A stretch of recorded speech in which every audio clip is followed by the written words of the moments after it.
ছেলের গাড়ি বাড়ি থাকতে হবে। হ্যাঁ, ছেলের গাড়ি বাড়ি থাকতে হবে, ছেলের বিশেষ করে টাকা থাকতে হবে, আমারে গয়না দিতে হবে, আমারে খাওয়াতে হবে, আমারে ঘুরাতে হবে। সে চাকরি বাকরি করলো, আমার একটু আমার বয়ফ্রেন্ড আছে, তাদের বাড়ি গেলাম। আমার আপনার বয়ফ্রেন্ড আছে? হ্যাঁ, আমার বান্ধবীর স্বামী আছে। আরে আমি আপনার বয়ফ্রেন্ড? হ্যাঁ, তাই আমি করেছি। হ্যাঁ সেখানে আপনার স্বামীকে যে আপনাকে বিয়ে করবে তাকে নিয়ে যাবেন? হ্যাঁ হ্যাঁ হ্যাঁ।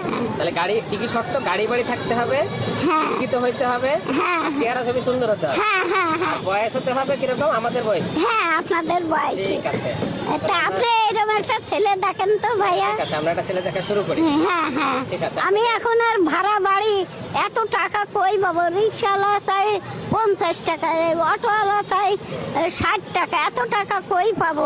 এটা কঠিন জীবন। কঠিন জীবন মানে আপনি তো এখন আমাকে এই চেহারা দেখলেন, এই আপনি যা করছেন না ভিডিও, এর চাইতে আমার কত লোক আমেরিকা, অস্ট্রেলিয়া, তারপরে লন্ডন থেকে আমার এই বয়সে এখনো বিয়ের কথা আসতেছে। হ্যাঁ, তা আমি তো বিয়ে করি না ভাইয়া, আমি ওই খাই দাই একটু ঘুরে বেড়াই। কোন মেয়ে চাই না যে স্বামীর সাথে ঘুরতে? কোন মেয়ে চাই না যে একটু সংসার করতে? আমি এই বয়সে একটু সংসার করতে চাই। আপনার সংসার করার ইচ্ছা? হ্যাঁ হ্যাঁ হ্যাঁ, আপনি আমার সব মনের কথা কইতেন ভাইয়া। এই কেবল আমি নামাজ পড়ি, তোমারে দোয়া করেছি, আর আপনিও আইছেন। আমি এবার আমার বাসা তো অনেক দূরই, আমি আবার চলে যাবো।